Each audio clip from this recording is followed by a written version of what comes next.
Welcome everybody. This is CBSI presents Tales from the Flipside, number 35. I'm Dino. And I really don't have too much to say. Boys, introduce yourselves. P-Dubs here. Enjoying my bottom shelf bottle of Flipside wine I found, channeling my inner John Z. How much was it? $8.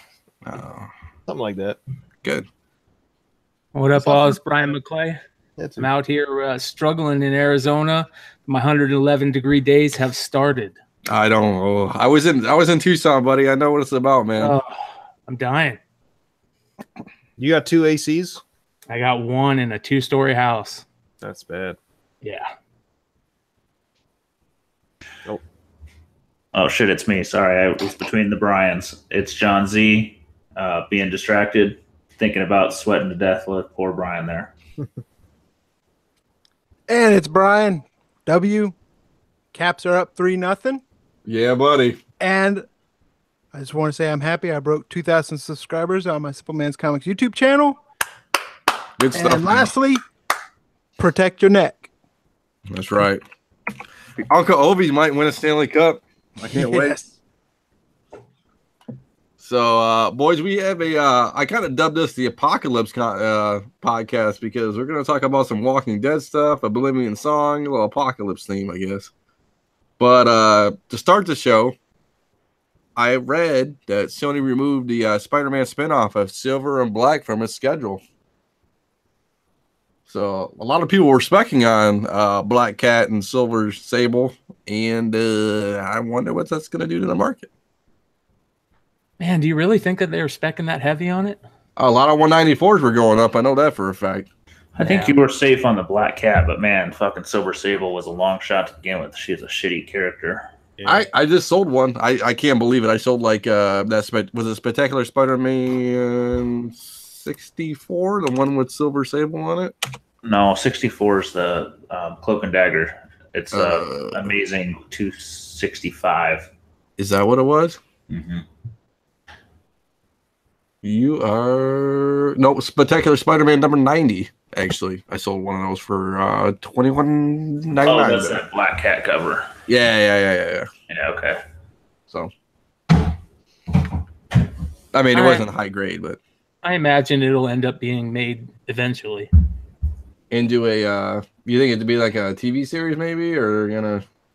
I think it all depends on the next big female female hero thing that makes big, right? I mean, if Miss Marvel goes crazy and the Gotham or the Suicide Squad follow on for Harley goes crazy, I don't see why they wouldn't jump right back on that.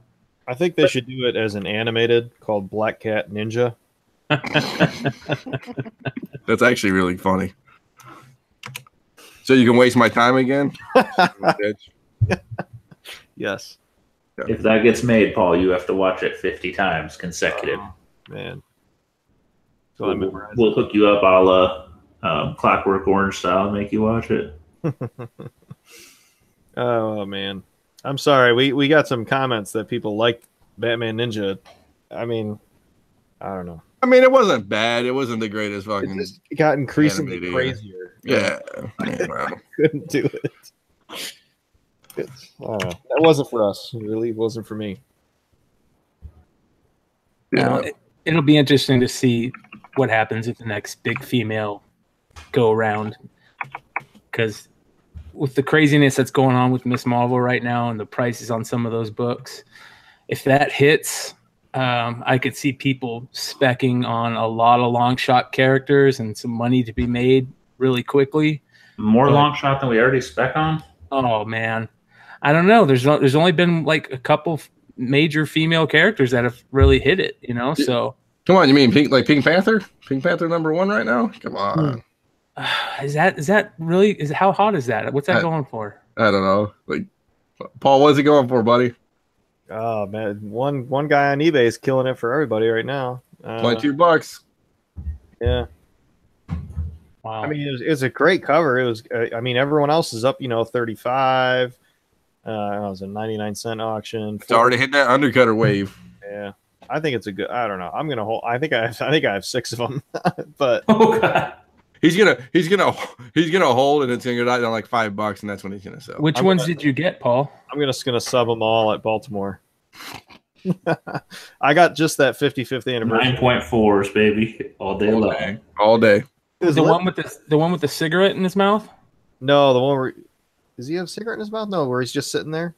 On the throne? No, what the fuck are you talking about? It's limited to 350 copies. I figured it'd be, I don't know. Whatever. Didn't they do like one special that has a cigarette in his mouth? Or was I seeing, is that somebody making fun of it or something? I don't know. Pink I think they did like that was Jared Barber doing his interpretation. Oh, it was. If they he didn't think it fit the true feeling of the character, so he gussied it up, which was actually kind of cool. It was. If that was the real book, I'd definitely try to find one. I just haven't had a chance to list mine yet, but I don't think there's even any undersold right now. One sold on the 1st for $34 shipped. Yeah, you might want to jump on that. And probably when mine arrived, I would have listed that day. They show up damaged. No, they show. I mean, they could use a couple of them could use a press, but they look pretty clean. They were better shipped than the freaking Cosmos or whatever. So I wrote. I guess we should probably bring that up, right? Since we're talking about it. Yeah, I mean, we put it down there, but you bring it up now. A bunch of us picked up those Cosmo books from Archie, and they sent them. Probably the worst shipping I've ever received from a publisher. Has anybody gotten anything that bad? Mirage shipped some turtle books just raw like that in a box. It was ridiculous. Did everybody's books? Was everybody's books? I know some people kind of did. Everybody's books come like shit. Mine came just like yours, or just like I know Matt's came that way, and I think yours came that way. Z? Mine came that way. I think they took a little less damage. Maybe my post office was kinder. Yeah, one of mine was bad, and the rest were kind of nah. Doesn't particularly matter as they're not worth the postage you paid. So no, exactly. Yeah, I'll just eat that up to drinking too much and buying on eBay. That was the most money I've spent during a podcast. Yeah, like all together, not just those books. Oh God, I'll tell you who does ship good, and that's Zenoscope. Yeah, buddy. What'd you get? Oh, I got that. Was it that MegaCon exclusive? The Tinkerbell? The Tinkerbell cosplay. What was that one Zenoscope I sent you? That was like was it a Marines one or something? Oh yeah, I picked one of those up at Baltimore last year. Good. It was a pretty looking Zenoscope, or a pretty looking book for the genre, I guess might be. Some of those cosplay ones are pretty cool. I usually pick up the Disney ones or the Paul Green covers. They had one they announced today. I guess it's kind of like a Jurassic World, Jurassic Park looking. But their shipping's kind of expensive though. Oh, I got books from France that came in better than those Archie books. Hey, that Lithuanian 667 fake came in better than those books. I mean, and French people fucking hate shipping. Well, I thought the funniest part about those books was, didn't one of you guys get a note in there that's basically somebody had wrote on them, no bags, no boards? Oh shit! No, that was Paul being funny. Oh, okay. Well, I was gonna send that to him. I was pissed. I seriously was gonna send that to him. I was gonna be like, "What the fuck is this?" We don't waste money on bags and boards around here. Yeah. What was it? What was it? Boards that was spelled wrong. Well, the issue is they probably are confused because nobody's ever actually ordered from their site before. That's probably true. I sent a big, huge email to him. I was so pissed. I was like, I'm gonna write them an email. Did you hear it back? Not nothing. And I left him a voicemail. I haven't gotten anything back yet. I was like, I sent him pictures of all the books, how trash they were. I was like, for a company that's been in, the comic game for as long as you have, you would think that you would, have a little bit of understanding of how people collect comics, and they probably just threw that shit away. Delete. They got Moose and Jughead back there. Matt got a refund though, DeVoe. So it's possible. It's because he was probably the first one. Probably. I gotta call him tomorrow. And then they realized, oh shit. You know what I got? I didn't open it for a while, and I probably should have. I got the Adam Hughes Vampirella Frankie's variant. Did any of you guys get those? No. They were almost as bad as those Cosmo books. Really? It was really sad. And shipping or just general starting edition? I think general starting condition, because the weird thing is when I opened them up, they had put tape on them, like masking tape that said very fine minus, and I'm thinking to myself, why are you sending me very fine minus books? Oh, I would bitch at him. Who's Frankie? Is that Fields? I can't remember. Yeah, that's Fields. So I gotta say, and I'm not trying to defend the boys, but I've never had I ordered a bunch of Deadpool shit back in the day from Fields, and he took care of me, and it was not a problem. Yeah. I've ordered a bunch of stuff from him too, and that's the first time I've ever had a problem. So I guess I shouldn't be airing his dirty laundry, but no, if you hit him up, I'm sure he'll take care of you. Yeah, he's been really cool. So I gotta hit him up about it. But it seems like it's been the main thing lately with getting books in the mail is the damage is just ridiculous, for me at least. Yeah. I just added this because I saw it. I think it was like yesterday or something, but it was up late. So, Lord of the Rings TV series is already confirmed for 5 seasons. Jesus criminy! Were they doing that for Amazon only or something? It's a long. Is Andy Serkis tied to that at all? Because at one time I heard he was like maybe involved. Oh, why are you trying to challenge me on my link now? I don't know. I really haven't heard much about this besides it's been 5 seasons. So, and it's supposed to be $1 billion budget. So, jeez, it's $1 billion. Yeah, imagine with the Game of Thrones success, that's probably right up their alley. Yeah, I don't think anybody's really been announced. All I know is $1 billion budget, and it's supposed to go to no wonder the Prime membership went up. Yeah, and I guess young Aragon is not going to be played by Vigo, so he's not going to reprise his role, I guess. So hope it's not Sean Bean either. Yeah, well, it says it's not likely to focus on the War of the Ring storyline, so it'll be interesting. I don't know that much about lore when it comes to Lord of the Rings, but yeah, I've always wondered. I know how far these movies and shows have gone beyond the books and what fans think. Well, Star Wars, everybody knows. Like Star Wars has a shit ton of books out that they could do. Well, aren't they doing it? Star Wars, trust me, I know. I've sorted through them all and listed a bunch. The Game of Thrones guys are doing a Star Wars, right? Yeah, I just saw it's like 7 years after Jedi. No, I think it's before. Isn't it the KOTOR stuff, the early Jedi stuff? That's a rumor, but some other thing I just saw today said 7 years after Jedi. That'd be cool. It'd be cool either way. I don't know where that is in the storyline. I didn't read any of this shit. I probably should have before I sold it.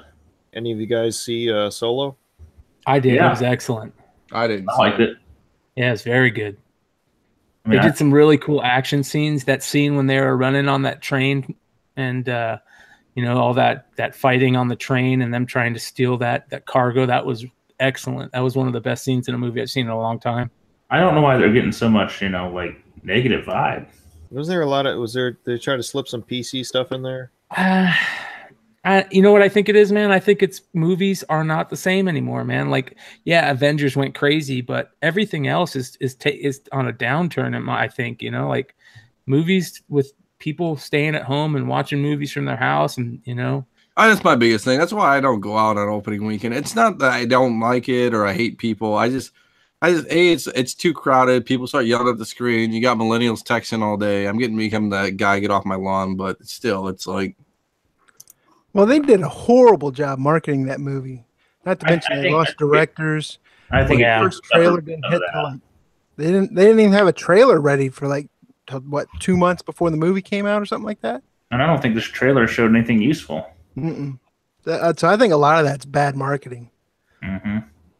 I think too many movies are doing that thing also, like you said, where their directors are changing 3-4 times, sometimes in the middle, like the end of shooting, they're changing directors and. John is going to be depressed. His movie's never going to get remade. Let's not talk about that. Let's go back to Solo. I don't know. Solo was good. I'd go. I mean, I don't know. Maybe I'll watch it. Donald Glover was fucking on point.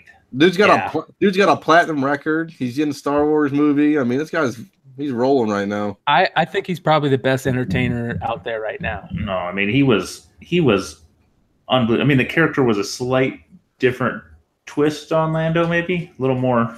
Well, did you pick up on that whole Easter egg thing with? I don't know. I guess can I talk about spoilers? Let's wait. Right. Let's wait next week. We'll put Solo on the outline next week and give people a fair enough shot to.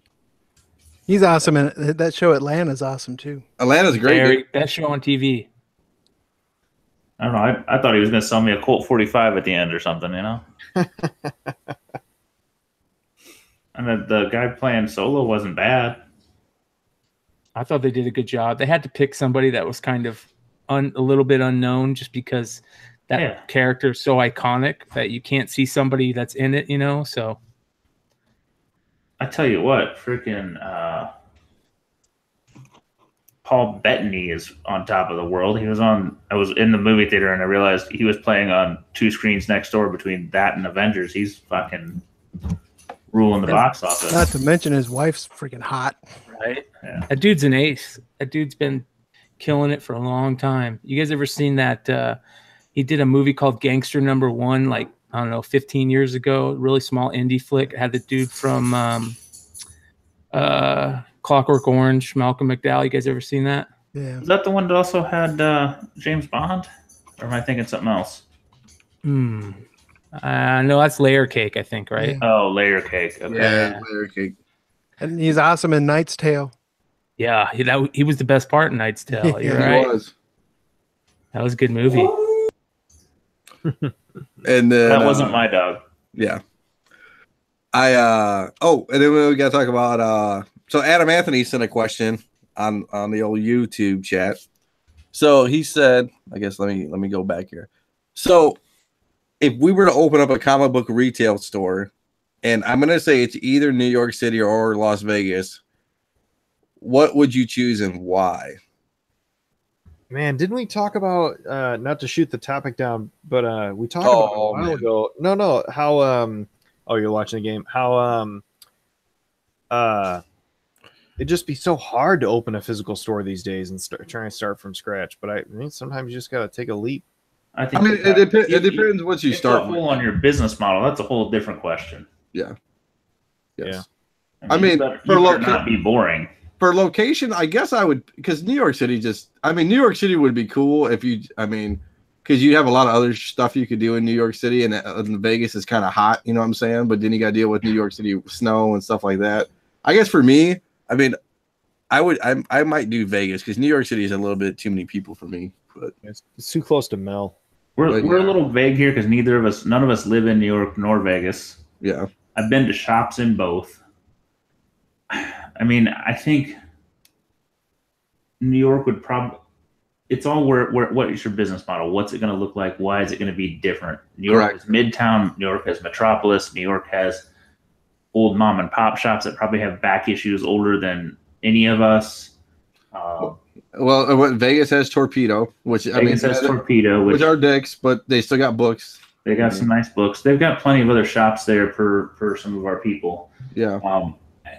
I think if you're going to open up a shop, you better just have something unique. You know, you're not going to just walk in and get 1,000 pull list customers. Those people are already committed somewhere. Unless you happen to move closer to them or offer slightly better discounts, it's tough to get those customers. Like, they've been at the same shop for 15, 20 years for the most part. You got to figure out a way to get new bodies in the door to become pull list customers. What did who wasn't Ming Chen open that store but had like a bar in it? Didn't Sean go to the location or something, or am I wrong? No, you're assuming it was Sean because there was a bar. It was Scott Robertson, and it was in Houston. Wrong state, wrong person. I don't think I'd want to combine a bar and a comic shop, but you know. Wasn't it in like a shitty area of town? Yeah, it was too. Did he say it was decent inside, or was it just? Yeah, he said it was nice inside. It's in a crappy location, kind of. Well, I've seen all kinds of shops. You got the ones that are doing the games and the Magic the Gathering and all those things and the Hero Clicks. And you've got ones that are trying to be like social, gathering places, but then you're getting people gathering, but you're not making any money on them just hanging out. Yeah, it's like the old movie theater thing. It's like, what are you going to make your money on the soda cans and stuff, like instead of the comic books? It's like, yeah, I don't know. I don't know that I have a business model that could do it. You'd have to have just something hella different. You just have strippers and nothing but boundless comics. Well, it is our friend Mr. Blind Adam, so he may pull that off. Who knows? The pudding section. Attractive women at the store as your sales women. Maybe that is the key. Well, in Vegas, I mean, instead of guys sitting behind the counter like the comic book guy off of fucking Simpsons, if you had some women that were just even halfway knowledgeable and friendly, you may get yourself some fucking clientele. Well, you guys remember that store down, where were we? Down by Cincinnati, that one place we went to that had like Lego sculptures and the marble floor place? Yeah. That place was cool. I mean, but would you go there all the time? Maybe bring. I think it. If it were my shop, I might. Yeah, So, I'd bring my kids there. Matt King has it. It's midget strippers. And then they do cosplay. They come out like Willow and freaking Ewok, so you catch the furry crowd. And then you sell the boundless comics. Oh, then you got wrestling and banana pudding, dude. That's It's a plus, dude. So, where do I sign? Where do I sign? We're guaranteed to make a record contract. Free penicillin. Let's look for spots. So, but I think I would lean towards Vegas just because New York feels oversaturated. Just to ultimately answer that question. Yeah, it's tough. I mean, like you said, it's tough to sit there and justify it. Retail. I mean, I'm more business oriented than like trying to just open up a store. But yeah, that's tough. I mean, plus you better just research the shit out of it. Well, in New York and Las Vegas, there's two of the highest rent districts out there too. It's like almost as bad as LA, and it's like it's like then you gotta how you gonna say you're in New York in a small store for $10,000 a month or $20,000 a month. Like, how are you gonna get $20,000 to pay for rent? Like, I know the cost of living on both those locations is gonna be crazy. Yeah. I know I've said this before, and I'll say it just today because it's fitting. When I was getting back into comics was about 6 years ago, and I've been in it. And about 5 years ago, 3 new shops opened in town across the city. Indy is not that big. There's maybe 7 or 8 shops right now. Freaking Stein's probably raping and pillaging one right now. That's why he's not on here. Stealing under my nose. But 3 new ones opened. None of them lasted more than 3 years. One lasted 2 years, one lasted a year, one lasted 3. They couldn't get enough pull list. They didn't offer anything unique enough. And 2 of them had pretty good locations. Yeah. Like one was right on the main drag. They would have tons of foot traffic because there was community events and things going on. So they would get kids coming in and buying books here and there and all that kind of stuff. There's not enough. It is a tough market to crack. Yep. So I guess this is part of the apocalypse time. Big news out of Walking Dead. Huge news out of Walking Dead.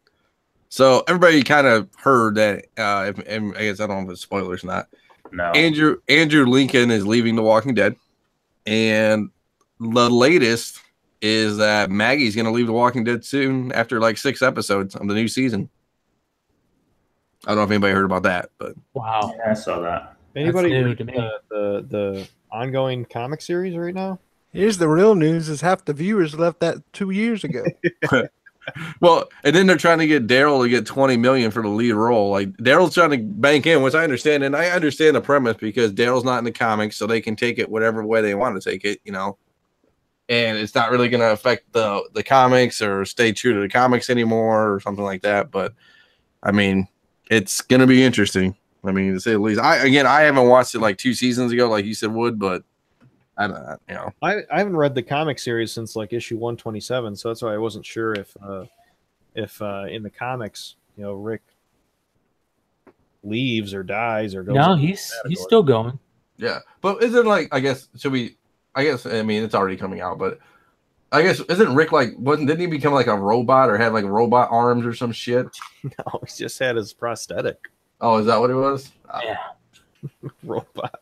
I don't know, maybe like robot arms or some shit. No, I didn't know if Sean was talking about on UD how Negan becomes basically the new Rick, so I didn't know. Well, that's a step further in the show, and like Rick is out, and that's why they messed up. That's why a lot of people are saying is the reason they messed up with the show is they killed off Carl too fast. And one of the best storylines in that whole series is the storyline where Negan becomes that father figure to Carl, and he makes Kirkman's really good at making you hate a character and then 20 issues later making you really like that character.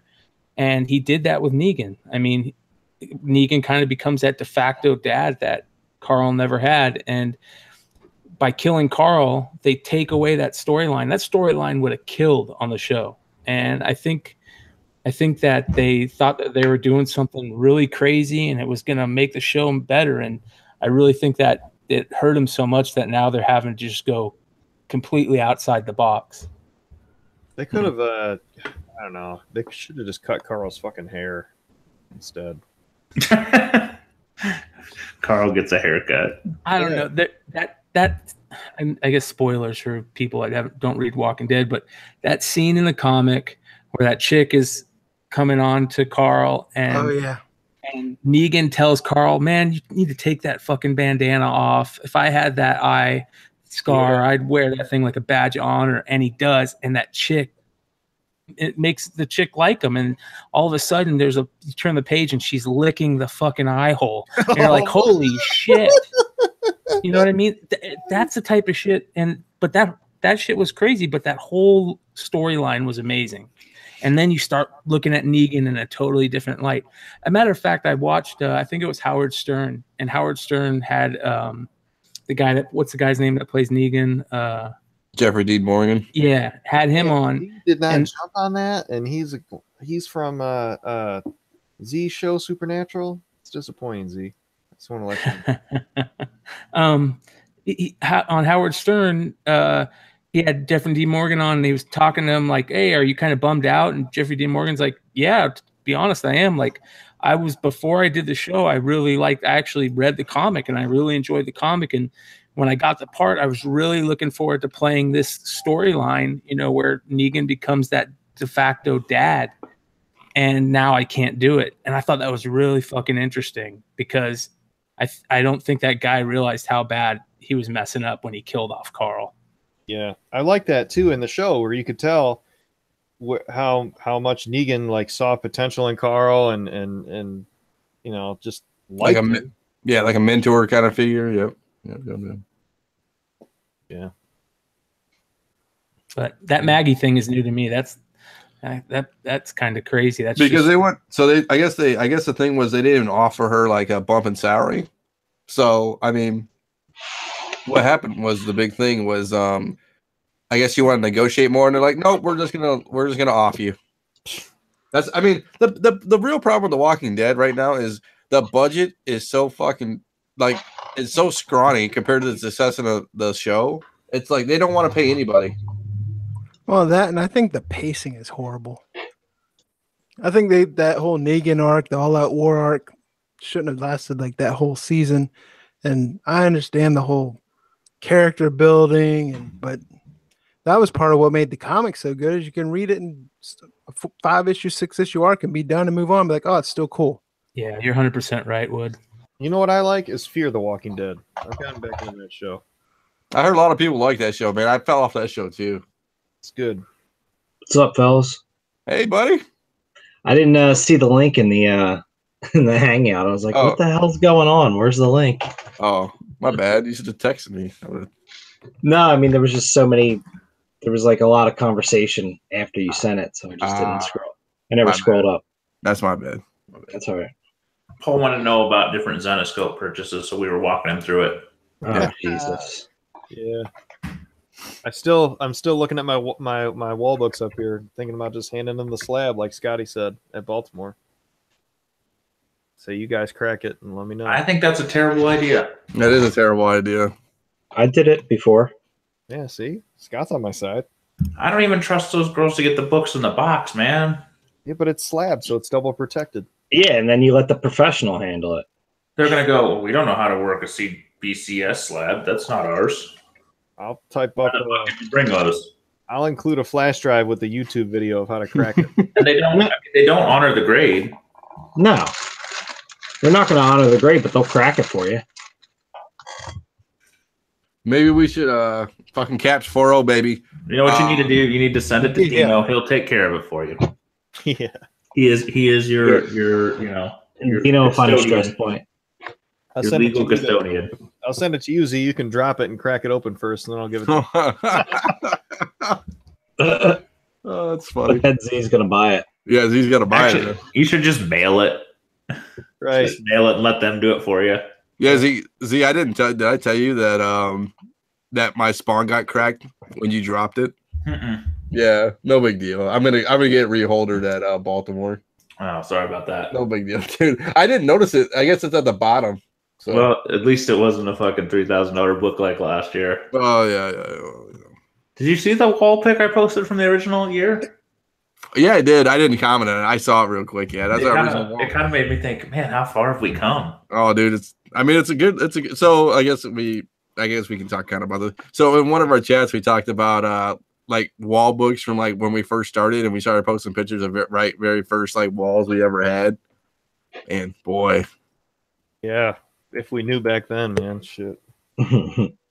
Z was like, I would buy that whole wall right now today. Those prices, hell yeah, every single book. What was it? It was a Losh 9.8 for $475. Oh, Jesus. That was on Sean's wall. Yeah. Yeah, I don't even know where I found that picture. Somebody was posting long lost hauls, and it's like, damn. And I happened to come across our wall. yeah. I miss the days when you can get good deals on books. I don't want to toot our own horn. I think we give good deals, but I mean, like you said, you got to scrounge for it. Like, yeah. It wasn't like it was back in the day. Yeah. Oh, you can't find many. I mean, not to say there's none, but it's almost now more like educated buying. Like you're buying in before it takes a jump is what it feels like. I mean, just to find something at half market or 60% market is tough. Yeah. And where to buy it too. That's the other key. Like definitely not going to a con and buying a book and getting a good deal on a book anymore. No, yeah, they mostly all do eBay. Even my obscure shit that I used to score on, I can't get lucky anymore. Not often.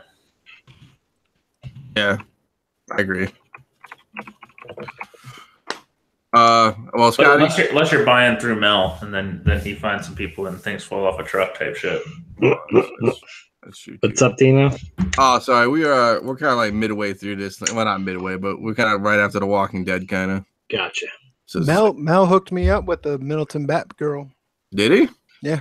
Did he rape you? Did he give you that Friends and Fam love price? He gave me the Dionne Warwick. That's what friends are for. Oh, wow. Wow. Mel's good people.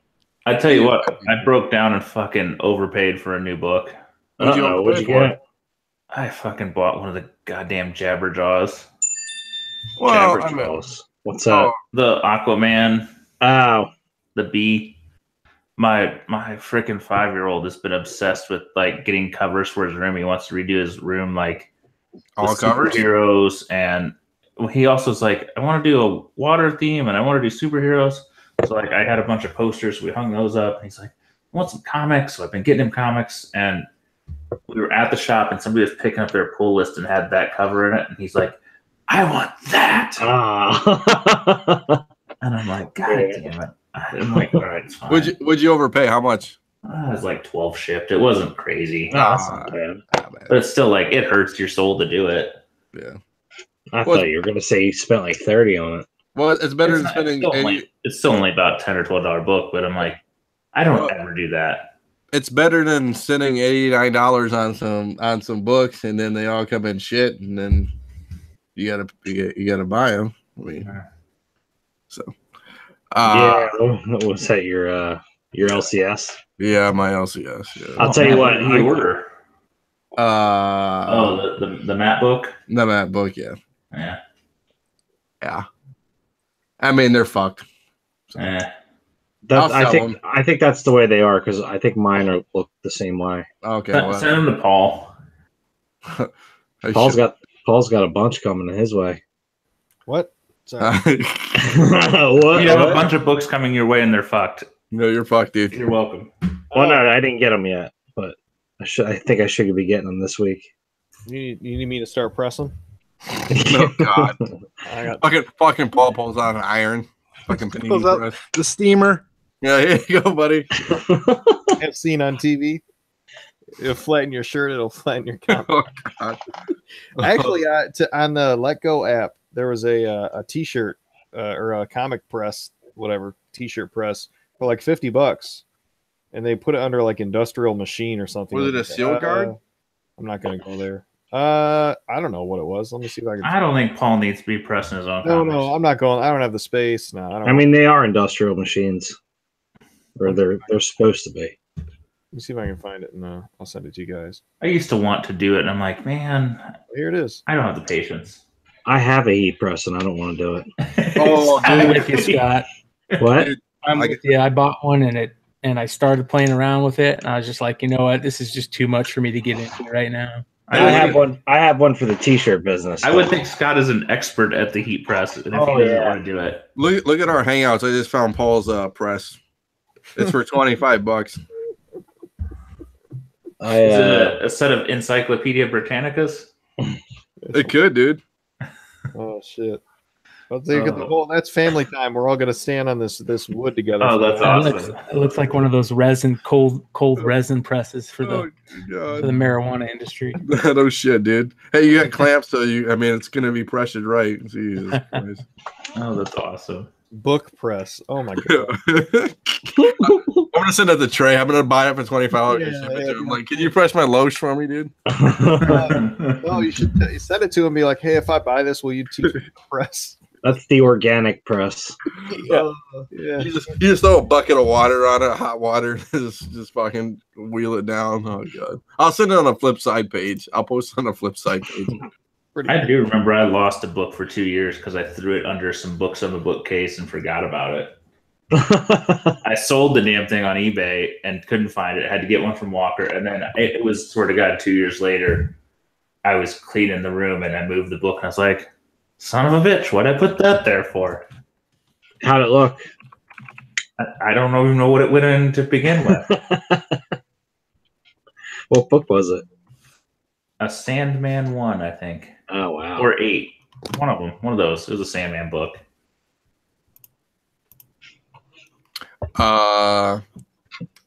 We got, I guess somebody added this. Lock and Key and Spawn News? Question mark? Yeah, Matt King put that in the chat. Like, do you guys want to, if we want to talk about Lock and Key being picked up or options or I don't have any opinion on Lock and Key. I've never read it. Yeah, I don't know what. I guess did the trailer come out, or I don't know, or was that something that was Deadly? That was Deadly Class. Yeah, trailer came out. I don't know anything about Lock and Key. Not gonna lie. Wow, that was a good. Thanks, Paul. We don't know shit about that one, guys. We're gonna claim ignorance. We'll read the trade paperbacks. Actually, McClay's muted. He's probably the only one that knows shit. Right, Matt King, type a summary up and I'll read it. Honorary mention, honorary guest tonight. You'll be a #1 Patreon supporter. Yeah. Netflix picked it up. He said. What was the other one we were talking about? He wanted to talk about the Spawn News. Jamie Foxx. The thing is that really news? I mean, he's been sort of loosely attached for like years, right? I don't know. Or has it been a rumor? The last movie I remember him in was the Spider-Man one. And I haven't even seen him in. Well, I don't think it's like out of left field. I think it's been talked that he was going to be in that role forever. Maybe it wasn't official, but is it because are him and McFarlane friends in real life? Like, or are they just? Maybe Fox just likes Spawn. I don't know. Maybe he couldn't find any black guys. And he's like, hey man, I don't understand how the movie's not supposed to have any lines for Spawn. Right, and then they cast this big character for it. Maybe if it's like a he's going to do the pre-dying thing. I don't know why. I have no basis for it. Well, I guess there's a little basis, but who are the detective guys? Sam and Twitch. I think Sam and Twitch is gonna be a little more popular after this movie. Well, I think that's a great idea for the movie. And McFarlane has even said that, I think. Yeah, but I mean, this year's they're in number 1 too, so it doesn't really. But they have there's no spec. There's not a lot of spec. I mean, the book is so overprinted. It's going to be tough to make any real jumps. I think there's some good spec. I just don't think it's kind of hard stuff that's hard to find. I mean, obviously, like we've talked about it before, that Malibu Sun is a great spec, but I think there's a couple other books that are good spec, and that's that book that comes in the Facts and Illusions VHS, which is like a mini ash can. What is that book called? You guys know what I'm talking about? Yeah, it's like almost looks like a brochure. Yeah, it's an odd size. Yeah, I know what you're talking about. Yeah, that's it. It comes in McFarlane did 2 VHS tapes with some company. One was called Facts and Illusions, Todd McFarlane's Facts and Illusions, and the other one was called Todd McFarlane Creates Lotus or something like that. And they both come with like a mini ash can. I want to say Comic Cavalcade, but maybe that's not it. It's company. Close to that. Yeah. And Spawn's John Brown would know exactly the name of it. Yeah, if only he were actually on this podcast. There's 5 episodes, and he's finally going to put a fucking helmet on to get off the bench. I don't think that's happening. Whoa, who's that? Who's we talking about? JB would know the exact name of this book. He's still in the reserves. But there's a ton of Spawn books that are doing well. Yeah, all those homage covers they're killer covers. So those there a lot of the especially the newsstand variants, the early ones, and then the ones in like the 150 range, like 130 to 150. Yeah, the Greg Capullo. I'll let you guess which ones I got in my collection that I bought. 0? I don't know. 1 to like 90 or something. When you stopped reading it? Not me. This was the guy that I bought it from. Oh, okay. In your thing. But he bought Savage Dragon through fucking the end of his buying. Oh, that dude. Well, isn't there a run? I think it's called Endgame. I think it's called Endgame. Yeah, it's like around 185, I think. That whole run sells well. There's a couple variants in the for 185 that sell really well. Yeah, there's that headless one that sells really well. There's a Capullo headless one. There's a few. I think there's like 3 or 4 covers for that 185. Oh, at least. That Rust book, Matt King brought that up. That Rust book is a really tough book. You know, there's another book that's made by that same company that made Rust. Rocket. It's like Rocket. Oh God, I'm gonna go crazy. Isn't there the like controversy of what is the real first Spawn, Rust 1 or something else? Malibu Sun 13, you mean? No, I believe Evil Ernie 4 or 5 has the same ad. Really? I don't remember. I think so. What do you guys consider a first appearance? I'll have to look. Somebody posted that. Hold on. Oh, it might be dead. I don't consider ads appearances. Yeah. But I'm just saying, Rust, the same thing. Damn it! Who? This was years ago. I don't even know if that group is alive. Well, yes, I mean, if anybody, if you see any of the newsstands, grab them, especially in dollar bins, like because you can sell almost any newsstand for $10 easily. Damn it! Somebody blew that post up when we killed groups.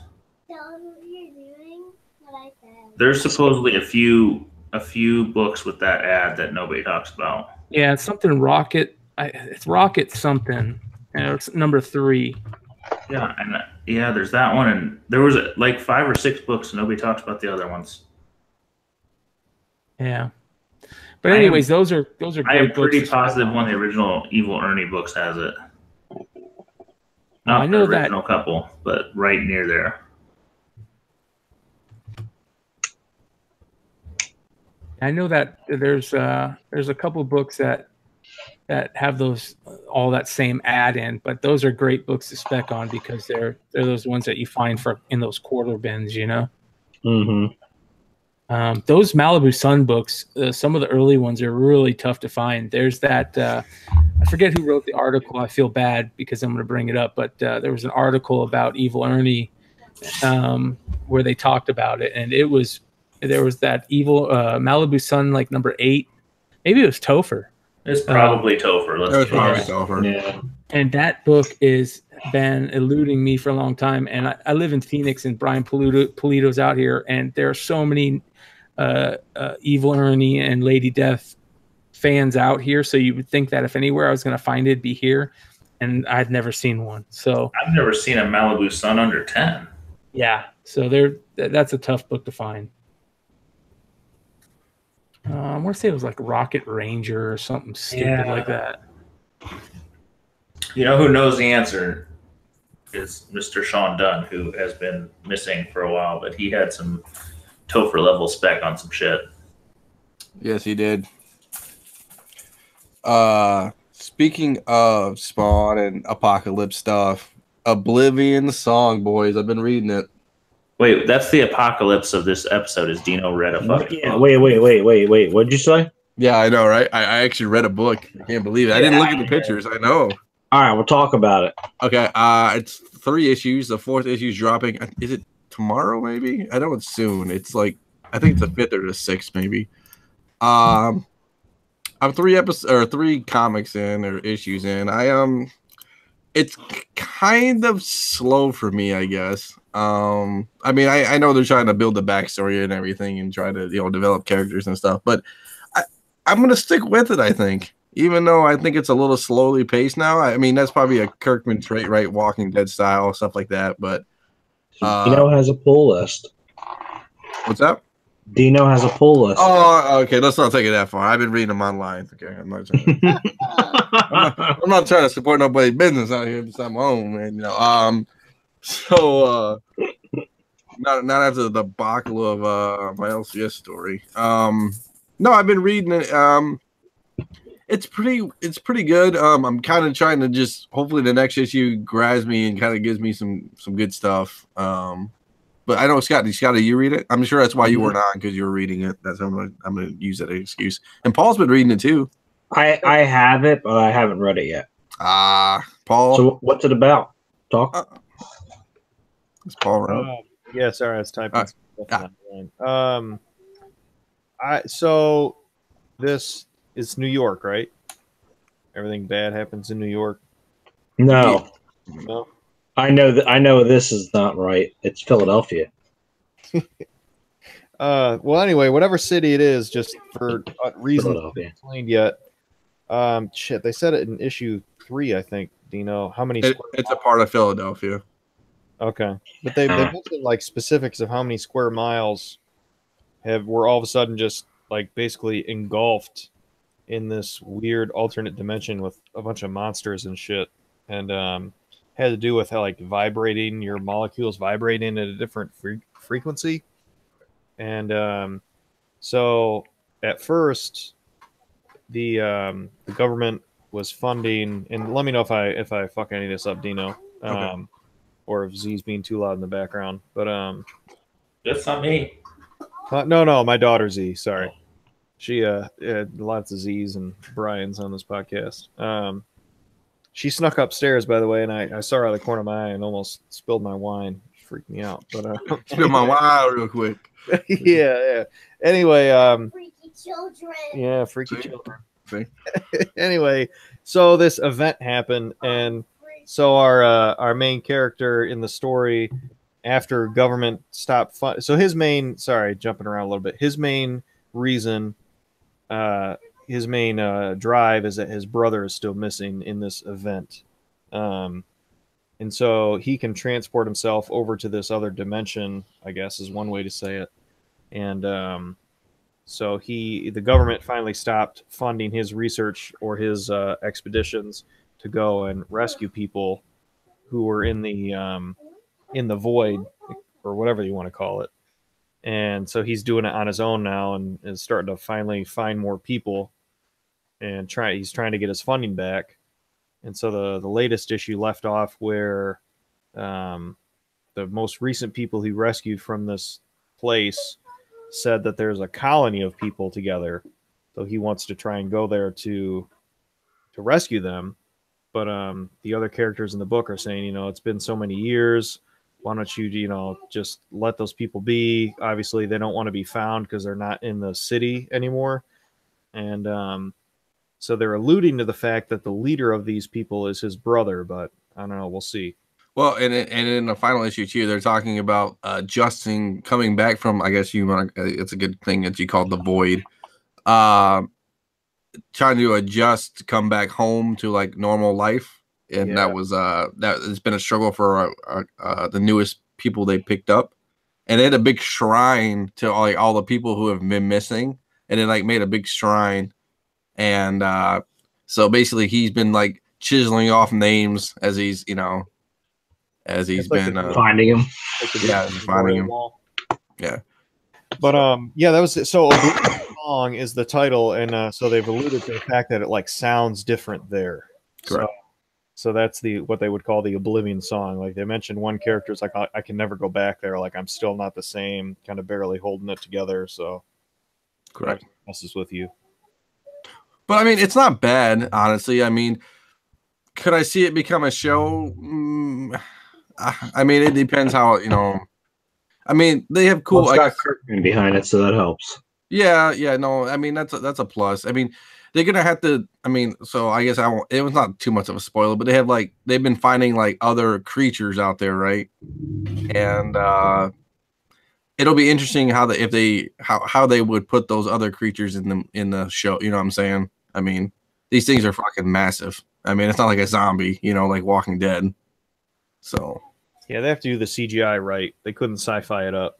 Yeah, Sci-Fi Channel. I mean, yeah.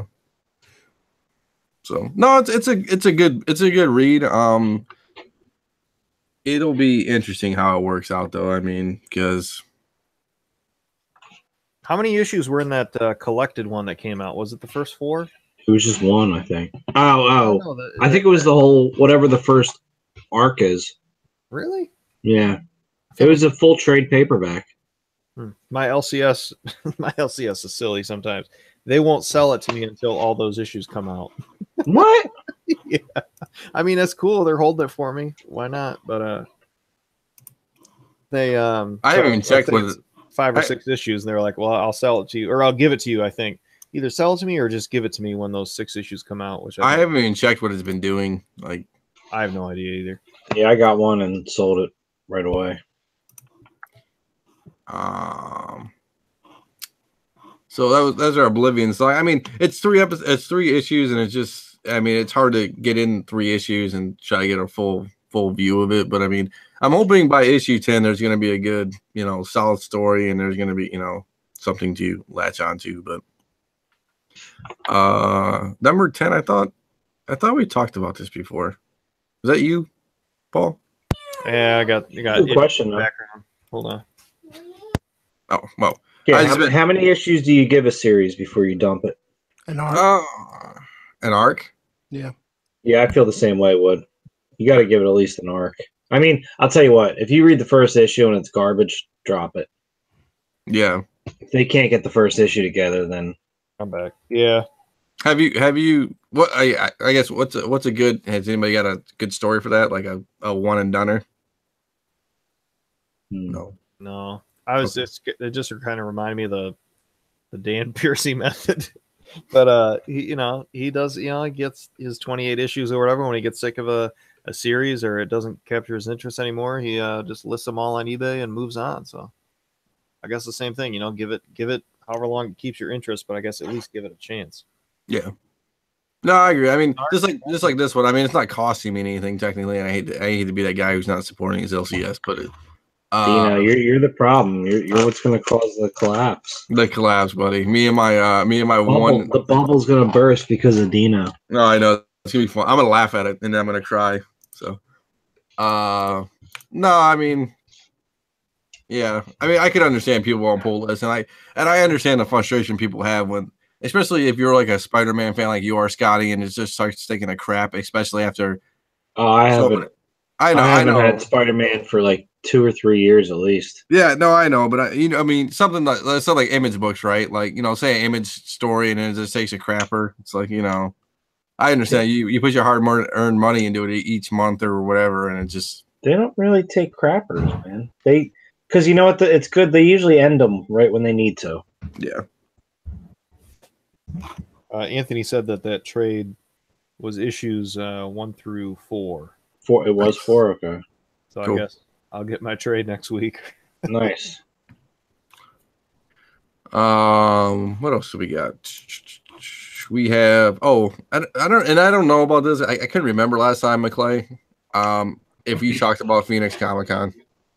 I kind of brought it up, just a little bit of it, but it was it brings up a bigger kind of conversation that I kind of wanted to open up. It's a conversation that you guys probably had multiple times and we hear a lot, but I'll kind of get into it, with what we saw here in Phoenix. But they usually do a couple cons here in Arizona every year.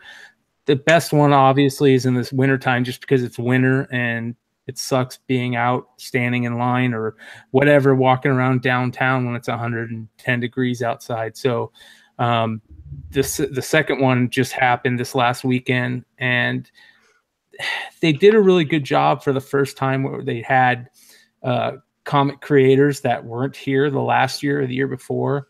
They brought in a bunch of new guys. They had a bunch of really big names. They had Snyder, Capullo, Adi Granoff. Oh damn! Which is nice, because that's my biggest complaint about Motor City is they don't have like big names like that. It's just kind of just regular mail-in. You know what I'm saying? It's like yeah.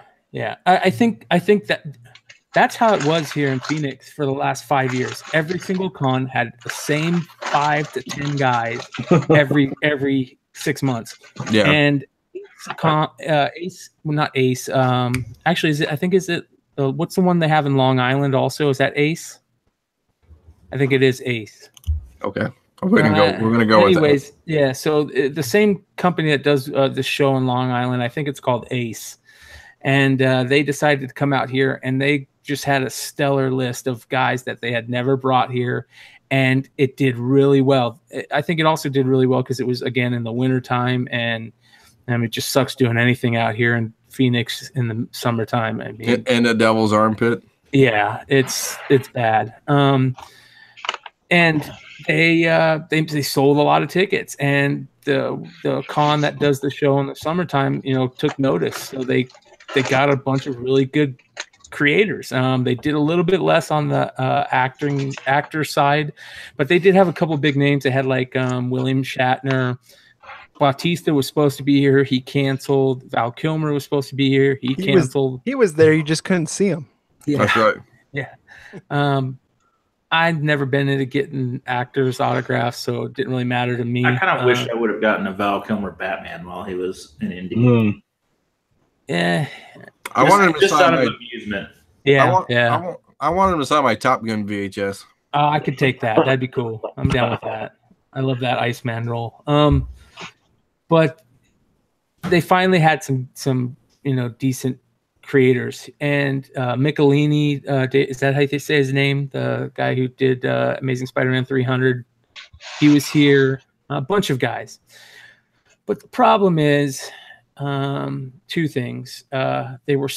Everything was super overpriced. I mean, it's getting ridiculous how bad. There's like, we have the problem here where it's the same like 5 major comic sellers, and they're all the main guys you see. I'm not saying these guys are good or bad, so I'm going to bring up a couple names just to give you an idea. I'm not saying they're bad. I'm just saying it's where the con selling is going. There's a guy out here named Ed Robertson. He's a local guy, but he's always at the shows. He's a good guy, but he's going along with the other sellers, pricing high to sell high. Elvines, Angelo's from, I think Angelo is from San Diego. It's like the same. He's one of Sean's favorites. Yeah. So there's like the same 5 or 6 guys that, put up big, just sell comics at all. Really, that's about it. And their prices were ungodly ridiculous. I mean, literally triple the going rate on some books. I understand that if you're selling like Stan Lee books for when Stan Lee is there signing, but everything was just way ridiculous. So bad where like it gets to the point where I'm just not even going to look anymore because, you ask about something. I hate that. Yeah. You ask about something that's usually a $20 book and they're asking, $50, $60. And, oh, that's a big, every time you ask a seller something and every single answer is, oh, that's a really big seller. I don't know if I have it, but let me see. And he pulls out 3 copies, Hey, you can't use my rules. But that wasn't the worst part. The worst part is there's a bunch of, I have some friends out here that usually go to the cons with, and I didn't go every day this con, but just because I'm just getting tired of it. The reason I'm kind of bringing this up is because I have a buddy who's on the local, who's local here in town. He does another collecting podcast. Shout out to Absolute Geek Podcast, checks in the mail. And they kind of brought up this argument between them that they had about grading and getting comics autographed and whatnot. And one of the things that is really starting to make me think twice about not only going to cons, but taking books to get signed by creators and getting books graded, period, is the game that's going on between these creators and the grading companies for signings. Let me give you an example. My buddy Kyle, he really loves to get his favorite book signed by all the creators that were part of the book, the inkers, the cover artists, the writers, everything. The main publisher, or what is it that Joe Quesada is? The head of anybody whose name is on the inside, he wants to get signed if he can. He likes that type of shit. And that's cool. Whatever you collect is what you collect. Well, he goes to David Michelini and he goes to get something signed from Michelini, and there's this guy in front of him. And he's one of those guys that's got like a short box full of books for Michelini to sign. And the guy realizes that my buddy Kyle's only got 2 books. He's like, yeah, go ahead and go in front of me. Well, Kyle had the books that he took. He actually cracked out of some CBCS cases, and he was having Michelini sign Amazing Spider-Man 300 and the first Taskmaster, and they were going to be regraded, because they already had autographs on them from CBCS had verified. And I want to say the first Taskmaster, underrated, baby. I got one. Yeah, very underrated and really beautiful cover. So anyways, he goes to get him signed, and Michelini signs him, and I think Michelini was like charging, I think he said the first one was free and everything else after that was $5, which is totally cool. That's awesome. Cheap as fuck. Yeah, that's what they should do, in my opinion. And they had a thing that says, hey, if you're going to have a ton of duplicates, they're $5 a book. And that's totally understandable. Well, the weird thing is Kyle gets his book signed. And then the next day comes around, and one of the CBCS reps is one of our buddies here local too. And he called Kyle up and he's like, hey, I got some bad news about your books. Something happened with Michelini, and he got angry about, somebody getting autographs and getting them graded or something. And he's not going to honor any of the witnessed books, autographs. So we can't yellow label your books because Michelini's saying he's not going to honor any of his autographs as. Wait, it's CBCS told this? Yeah. And so so now he's going to not only have to pay extra money because, once they're red labeled, you got to pay for each autograph that's verified. Right. But he's not going to get his yellow label book. And that's, And the reason why this stuff happens is because there's this game that's going on between creators and these companies, CBCS, CGS, PGX, if they're around anymore after this last week. But, they don't want to sign books if they're going to be graded and if somebody's going to flip them. And if they do sign them, like for instance, Capullo and Scott Snyder said, if I'm signing a book that's getting CGC'd or CBCS graded, it's an extra $15.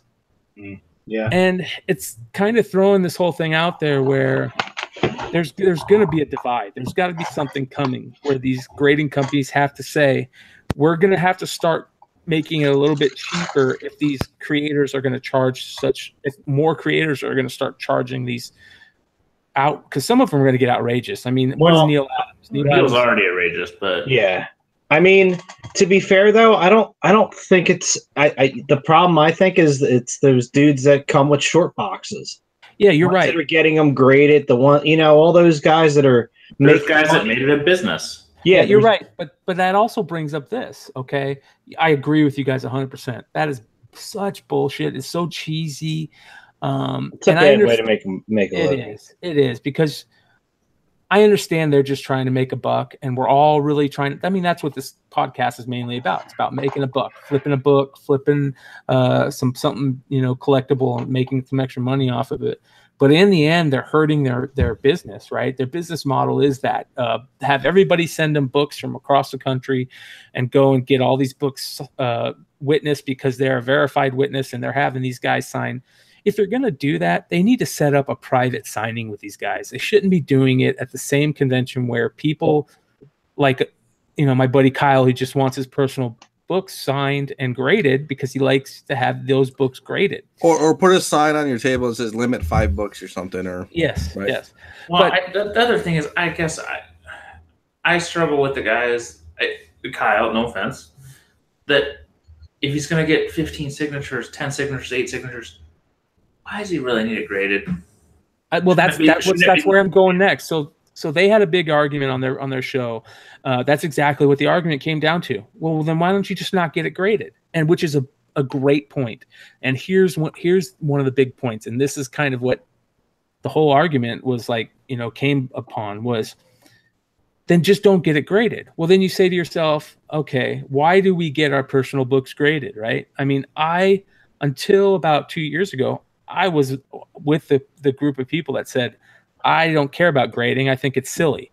Until, we all caught that little, 9.8 fever. And now it's like, we catch that fever and we want all of our books 9.8. Well, wait a second. He's going to have 15 people sign it, right? And it's not a 9.8 Spider-Man 300. No. It's not a 9.8 196. Who cares if he gets a green label CGC then, right? No, he doesn't. That's the thing. Like, he doesn't care. But I'm just saying, here's the situation that arose from it, and it's very interesting. You seeing this game that's being played, right? I don't see how Michelini can tell CBCS that they can't witness because they let that game start and they all did it. Because CGC had some people do it, and CBCS had some people do it. Yeah, and it's these creators who have a problem with something, and all of a sudden they're saying, "Well, I'm not honoring it, even though I just took 50 people's money, and I'm not going to honor it." And McFarlane does that with some books too. I mean, it's like the issue is those CBCS. You don't know who's a witness and who's not. Yeah. Well, you do because they have those shirts. They have those blue shirts that say no. Yeah, but anybody can witness. No. There are a lot of people that are just witnesses that get their book signed and send them in. Mm-hmm.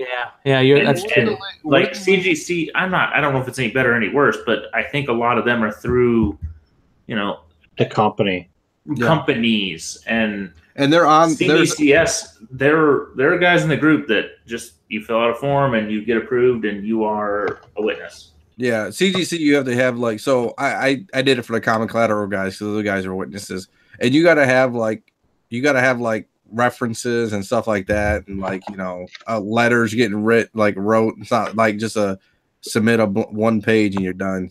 But I don't think that's fine and all, but that's not the point. I mean, the point is that it's creating this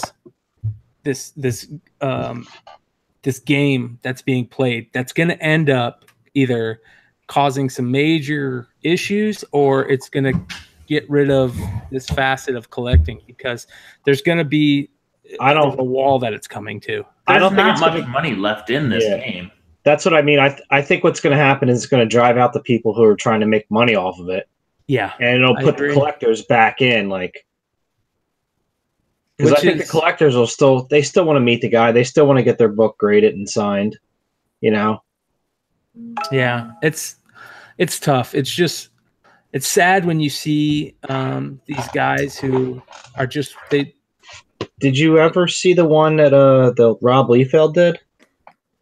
He had like different prices. Like if I'm signing X Force 2, it's this much money. If I'm signing New Mutants, it's this much money. He got me on that. See, yeah, like that. I mean, to me, that's just total bullshit. Like, what difference does it make when I'm signing? That's why I only buy Dead SS books. He's a shitty artist anyway. Well, I think what it's coming to is that these guys who are going to make money off of it, there's going to have to be some kind of deal made between the artists or the groups and say, hey, listen, these signings of these, 30, 40 books in a row where these guys just show up with literally, five short boxes on a dolly. And some of them can be dicks. Most of them I've seen around are cool, and they're like, "Oh, you only got 1 or 2 books. Go ahead. You can pause my stack of 100 books that Chris Claremont is signing." And you can just watch these most of the older guys, like they're getting really tired of it. You can tell. Most of the younger guys are like, "Well, I'm just going to make some extra money off of it because they're making money off it," which I understand. But it's creating that fine line that people like us are going to have to play. Like, how are we going to be able to make? Because it's not economic. If you're getting a book graded and signed, it's not worth it. You could buy it cheaper. Yeah, not anymore. You're 100% right, and that's exactly where I think my whole point of this is going. Is that I don't think it's economical anymore for people to make money getting signed books graded, unless you're doing what these guys are doing, where they're bringing in 30 books where they're charging everybody around the country to do it. And then they're, probably getting deals on the amount of books that they're having graded. And unless you're doing that, you're not going to make money off of it. Where people like us or like me or my buddies or whoever's getting like 1 or 2 books. Yeah, I've had a couple of McFarlane books. I had like 6 McFarlane books, signature series and graded. And I thought I was going to get decent grades, but it doesn't even matter. Like the amount, when I realized how much it cost me to have them signed and then graded, and then shipped back to you. Yeah, and so unless you're doing those huge lots, it's almost getting to the point where is it even worth having signature series books graded anymore? If they're going to be your personal collection, it's getting more towards that. And I'm the type of person that for the longest time said no, and then I flip-flop, where I was like, I want all my stuff graded now because... See, I'm not a signature guy either. Like, I hate standing in line. I'm not, if I'm going to buy, and I'm like, I bought that McFarlane signed book because I bought it already graded and signed. I mean, like, I'm not going to, That's the key, too. I think it's getting to that point where, like, that's what I'm doing from now on. Like, I hate to say it, just search for it on eBay. You'll find one. Yeah, and I'll save more money doing that, and that's sad. And not only that, you'll get your 9.8. Yep, exactly. Well, I also think it kind of ruins the experience for the comic man because, like, I don't even want to go to these creators because I feel like they're all looking at you like you're just wanting to make a buck. Like, you don't even. I don't even think they believe in true fans a lot anymore. If I go, I'll try to buy a piece of art off them. That's the other thing I've noticed a lot more is people doing. A lot of my buddies here, the 2 guys on that podcast, 2 of the guys, they do the sketchbooks, where they just buy a sketchbook and they, have so many artists do it. And I think that's a really cool thing. But that was also part of the argument. Like, that's another thing where you're paying a lot of money to have somebody do something. But that's a one of a kind thing. Yeah, it's a cool item. Yeah. So it's just it always comes down to you collect what you like and da da da. But it's getting really us versus them at these cons. At least that I'm noticing. That market's been a little iffy for 2 or 3 years. And it has. New ahead. It's getting bad. I mean, there's guys. I'm not going to say who, but there's guys like on Facebook who are running these businesses that they've just grown so fast in the last couple of years, where they're having thousands of books sent to them to go get signed by people, and then they're getting them graded through whichever company they're set up with, and then they're sending out these thousands of books, and it's just you're going to get your book back. You know what I mean? That's the other thing. Well, right.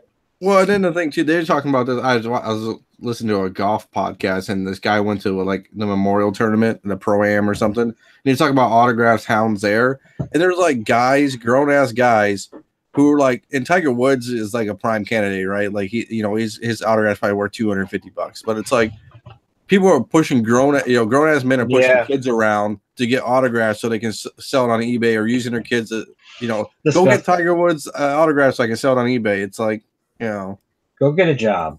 Like, stop hounding people. Well, that's what they said. It's like it kind of makes Tiger Woods look like a dick because he doesn't sign anything until after the round. He signs like 3 autographs for some kids, and it's like, you know how long it would take him. It's like going to your job and trying to do your job, and then getting autographed every 5 minutes, or getting hounded for your autograph every 5 minutes. Like, I don't know.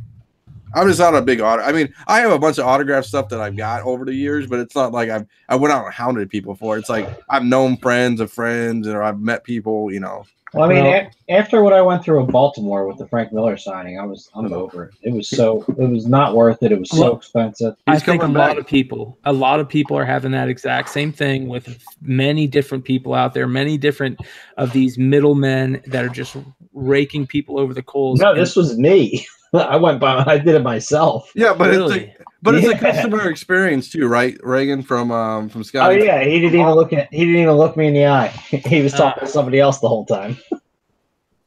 Well, and I'm sure, and it didn't help too that Baltimore fucked it up the whole schedule and didn't, it's like, if you're paying big bucks to get a person's autograph and it's all, schedule's fucked up, and it's like almost as bad as like Stan Lee. And we talk about Stan Lee almost every podcast, and him just pretty much drooling on books and getting signatures, and it's like can't spell his name right. That's my high grade shit.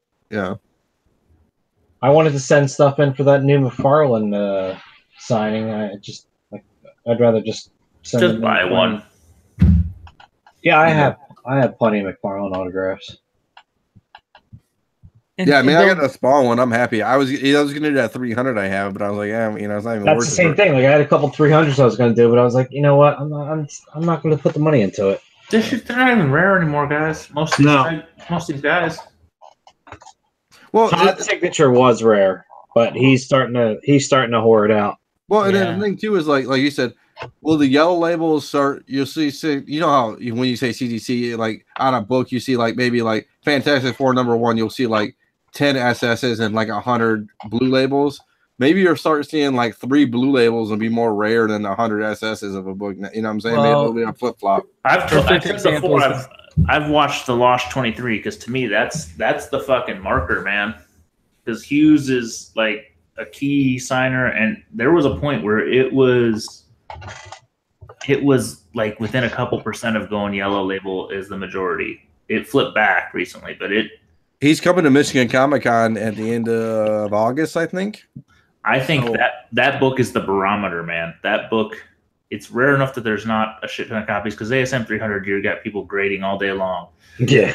That book, there's like 16,000 graded 300s. But I mean, there's like 100 to 150 copies graded, and it floats back and forth, and it is pushed really close to SS, taking over the regular and back, and it's key.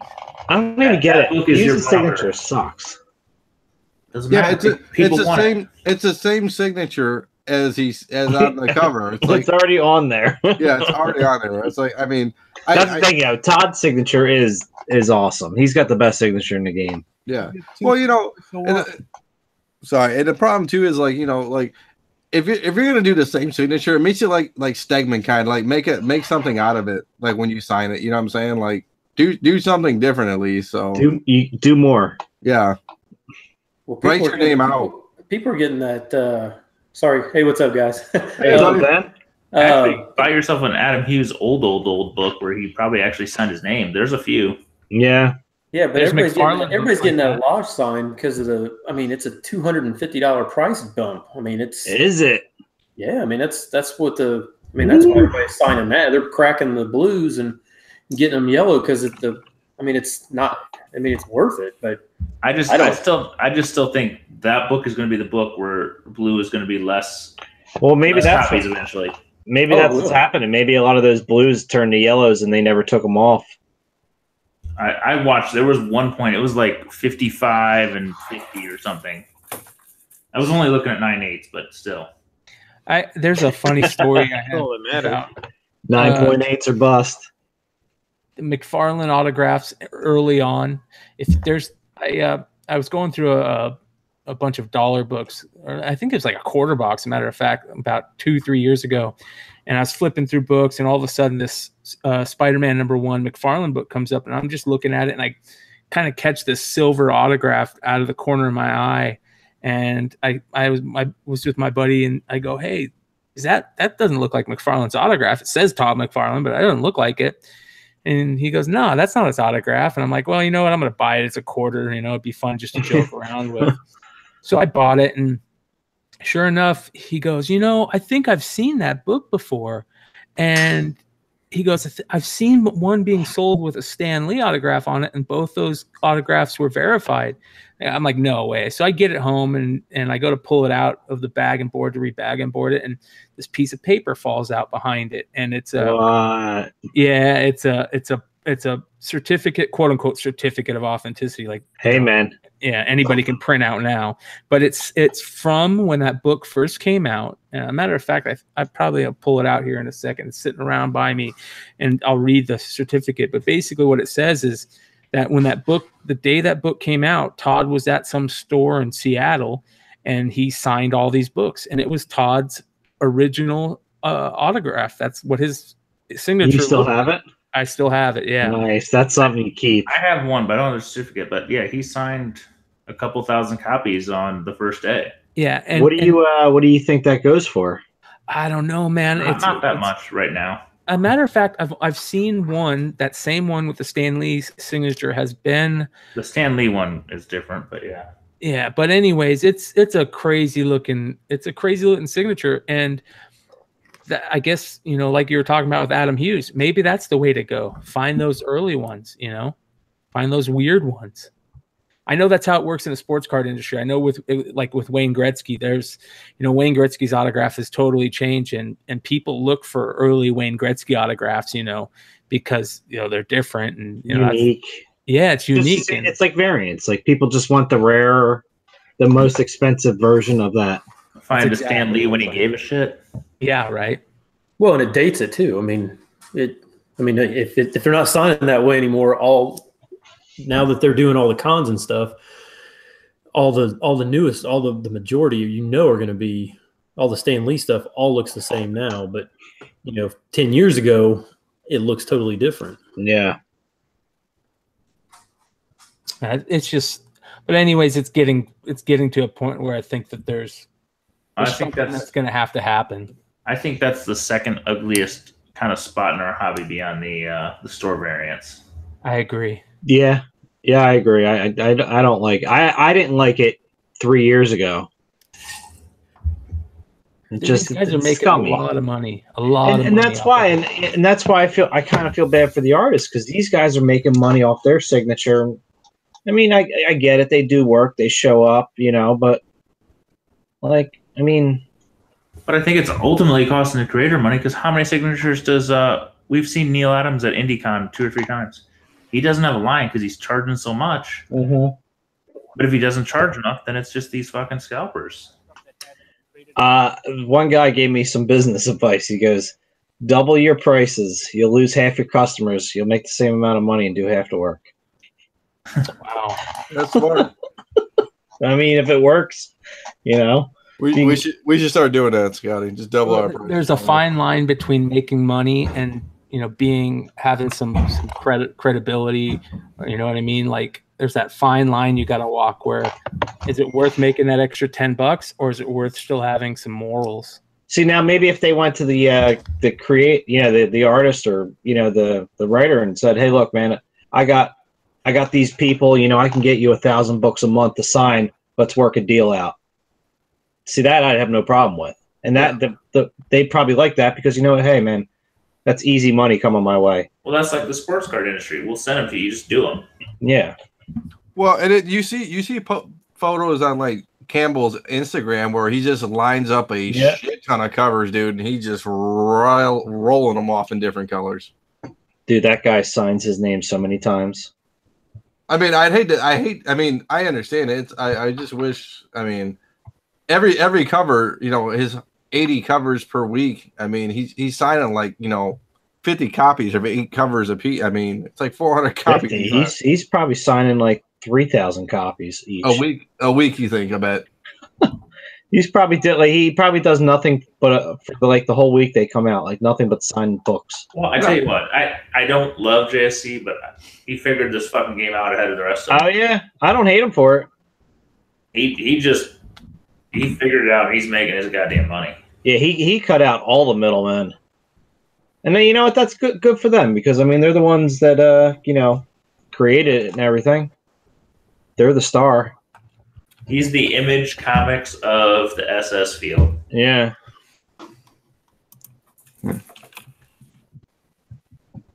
I do like. I mean, he does deliver good books. I mean, the quality of the shipping and everything. Everything's bagged and boarded very nicely. Hey, he figured it out, man. Yeah, he figured it out.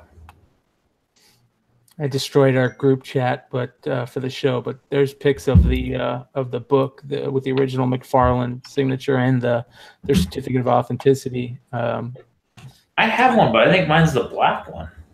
Oh wow! Look at that. Oh, yeah, it's kind of cool. I'll read the letter of authenticity. But you got to think that day he signed thousands. Yeah. You should, I don't know. I mean, is that Golden Apple or somewhere else? What's that? Is that Golden Apple or somewhere else? Spider's Web in Puyallup, Washington. It says, I'll read it. It says, June 18th, 1990, letter of authenticity. This letter is provided in order to validate your acquisition of Spider-Man #1s, signed by artist-writer Todd McFarlane. All copies have been signed on the comic cover and have been stamped on the back cover with the following red stamp. And the red stamp is on the back cover. It looks like a spider and a spider web. Yeah, I got the stamp. I think mine's the black one, though. The black spider stamp? No, the black. Oh, that would be even cooler. I think that's a better. I like the black cover one. I could be wrong. I'm gonna have to dig it out. Yeah, I got it one day randomly. I don't even know if the place is still open. The place might even not be open, but it doesn't look open because I just looked. Okay, and I mean it's just a letter of authenticity that's been printed out, and I know. But there's enough validation that this event happened. We all know on the first couple days of all the Image releases, they signed like mofos. Yeah. Well, I'm gonna send it to Sean one of these days. It's perfect. It looks perfect, but I want to get it graded, so I want to get it pressed and maybe have it sent out after it's pressed. But I thought that would, if I was ever going to keep one of the McFarlane autographs, that would be the one to keep. And other than the one I have on the G.I. Joe special #1, I think his is cool though. It's I agree with you guys. It's his one that he does now is the best in the game. Oh yeah, his is a work of art versus most people that is just bullshit. Scroll, yeah. I mean, I would say from what I've seen, the only other modern person that there's people that take care. Matt Wagner of Grendel and stuff. Yes. It's not a pretty autograph, but he picks great spots. Was it Christopher Thomas, the action figure guy? He puts them in nice places, he thinks about the placement of the autograph. It's not just a fucking scrawl across the cover.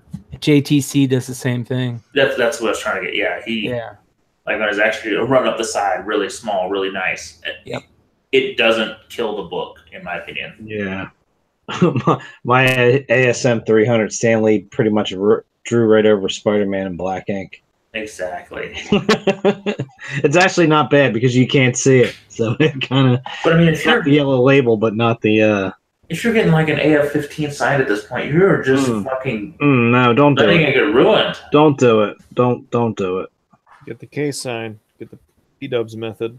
I hate to say it, but I regret having my 181 signed. I mean, I know it sounds crazy. A lot of people, yeah, they're both gone. It's a 7.5, but I think it could press into a 9. It's really nice, but I had him sign it. I wanted it to be different because my whole plan was. Why do you not just send that to them to press then? Well, it's already been great, yellow labeled, so I just kind of biding my time. You know what I mean? And I'm always weary of sending it to one of the companies to have it pressed because I've heard these horror stories of them popping staples or pulling covers and I think you're fairly safe on a bronze Marvel though. Yeah, I mean it's a beautiful book. It's gorgeous. That's such a price jump, though. Yeah, but it's also a book that I'm keeping. I don't plan on selling it anytime soon. So it goes back to that whole thing of the whole argument. Is it is it worth even having graded if you're going to keep it? I guess some books like that are just in that high stratosphere. Preserve them. I more think like, what if I fucking get hit by a bus? It's funny that you say that. My wife isn't gonna. I have Ozzy, thankfully. I almost feel like I trained Ozzy so that just in case shit goes bad, my wife would go, "What is these 20,000 books in the basement?"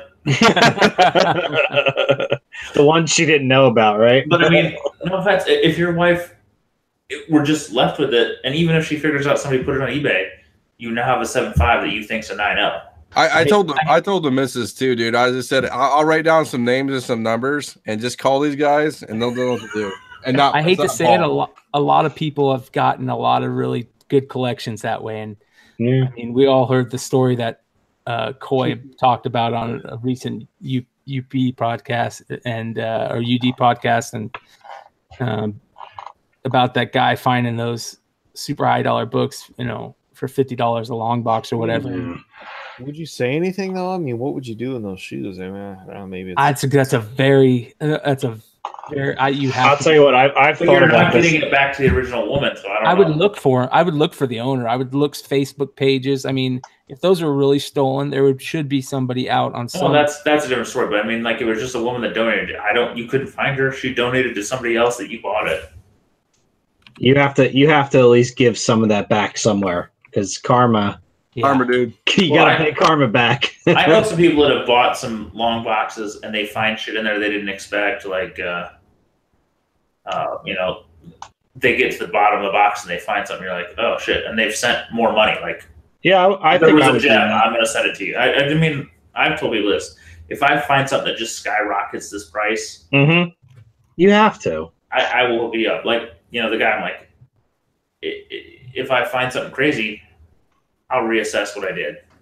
Now, if the guy was haggling with you and was a jerk off at the price, maybe then you don't do it. But no, if you feel like, if somebody just gave you an offer and it feels reasonable and you're all happy, and all of a sudden you find $3,000, I'm gonna hook you up.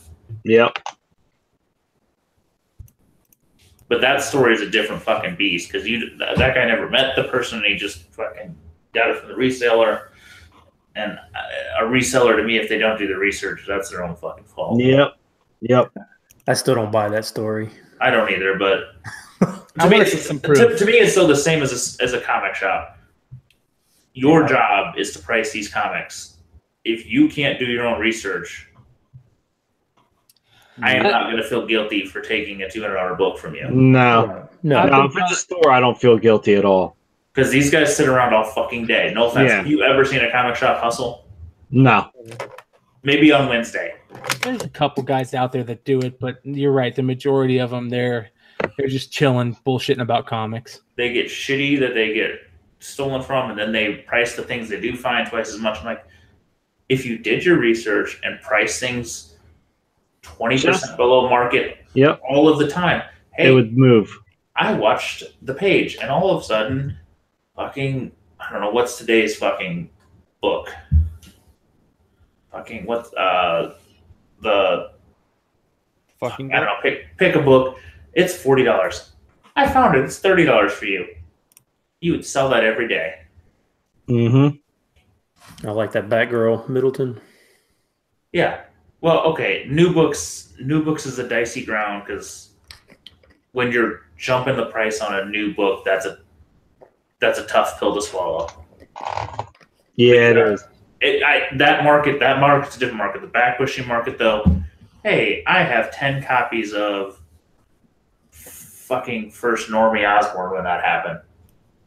They're in the dollar bin. I pulled them out. They're selling for $50 on eBay. I sell them to you for $20 all day or $30 all day or whatever. Right. Instead of getting pissed off when somebody pulls them out of your dollar bins. Yeah, and then selling the one you found for $82. I got my local comic shop here.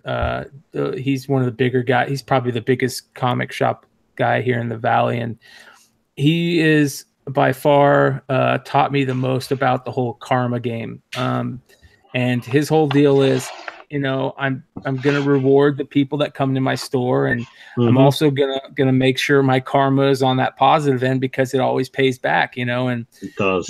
He's one of those guys that, he walked into a Goodwill, years ago and found an Amazing Fantasy 15 for 29 cents. And he's a really good dude. And he's the type of guy that he's called me, as he's the guy, I've told the story I told it, me and John have talked about it a couple of times, but he's the guy that got that huge magazine collection and that British collection. And the second he got it, he called me, and he knew I was walking out with some books in there that were, $300-$400 books. And he's like, $2, $5, $2, $5, and he's the type of person that I know I can reward the people that are my regular customers because they're going to stay my regular customers. And that's a big deal. That's a good businessman. Yeah. Yeah. But you're right. There's those other guys out there that the first thing that they're going to do is look on eBay. You pull a book from their dollar bin and they're going to look on eBay. So it's that same game that. Yeah, I won't shop at a store if they're looking up eBay prices when I bring the books up. It's very hard. It's very hard. You have to. I won't. I won't give them $1. Do the research before I get there. Yeah. I don't hold anybody. If you have the research and you fucking know it before I walk in, you know what? Your wall, I'm not gonna get shitty that shit. He's got that on the wall. Yeah. He fucking beat me to it. And you know what? Organize your damn boxes a little bit better. Clean them out once in a while. Make sure they're in alphabetical order. Because that shit drives me nuts. I will say, I gotta get off this podcast and dig out some books tonight that I just saw. So fuck, I'm gonna do it. You do it. You should ask. I'm telling you, because there's been several stores here that I've gone to recently, and they don't have them priced, and he's like, "Oh, I need to look them up." Nope. And I'm like, "Okay, fine." And then all of a sudden he's like, it's I just found like a run of the Spawn homage covers, and he was like, "Oh, one had an $8 price tag on it. It was the Walking Dead one or whatever." And so I took him up. I was like, "The rest of these don't have any price tags on them." He was like, "Oh, okay. Well, I got to look him up." I'm sitting there going, "Okay, well, he's gonna charge me a fortune for these." Yeah. He's like, "Oh man, I don't know what happened. These things have all gone way down. They're all cover price now. Even the one Mark says $8, it's just cover price." And I'm like, what the hell was he looking at? Well, that's what I didn't know. But that's actually happened several times. That they're like, "Oh, I got to look this up," and then they quote some price, and I'm like, "What exactly are you looking at?" All right. Well, that's the kind of guy I want to go to. Like the guy. But you gotta at least ask. And if he says, "Oh no, they're selling for 35 on eBay. They're 40," then I can just be like, "I don't want any of them." Yeah. It's happened a couple times, and I'm like, I don't know what. Ben, if that happens in my town, you need to tell me who it is. I haven't been to Indy for a while, but I need to get back over there and raid some stuff from you. But that's hilarious. Yeah, when he said that with those spawns, I was like, "Yeah, I don't know what happened to those." He's like, "Man, those used to be really good." I'm like, "Yep, yeah, pretty bad now."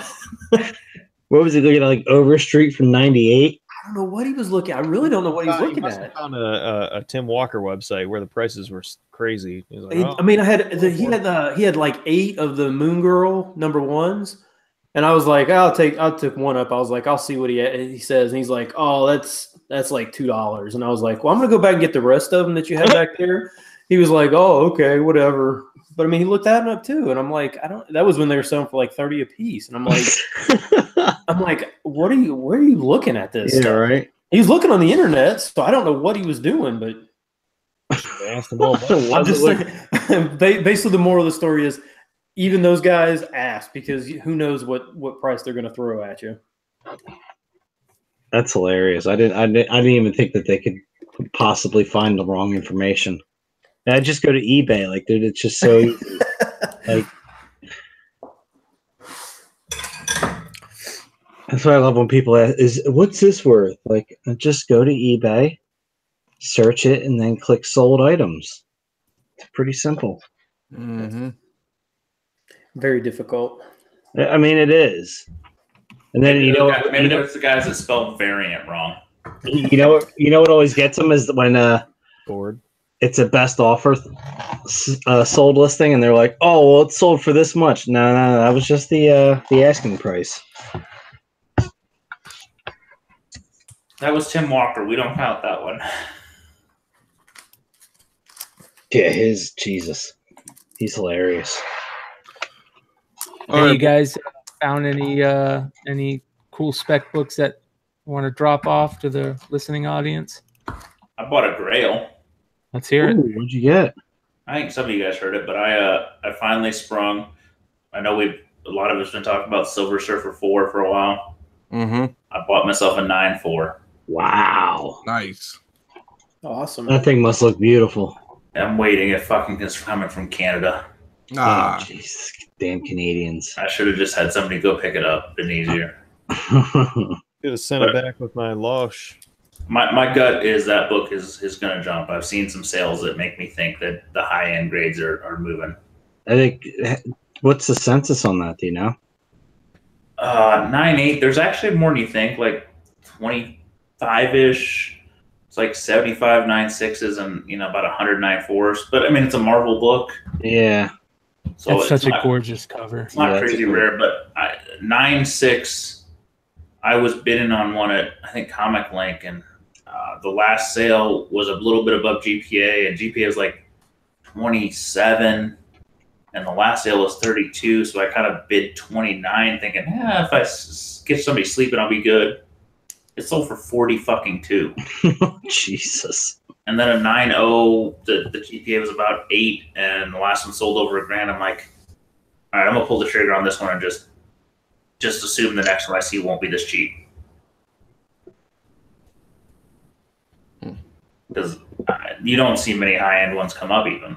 No, those are getting snatched up. They're sitting in a PC. Yep. That's awesome. to see.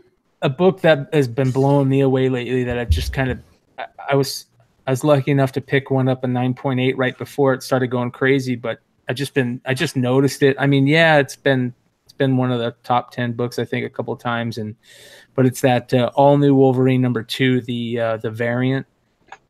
That book is just getting ridiculous. I mean, even like 9.6 and 9.4 copies are selling for $400 or $500. I got one for you. ASM 252.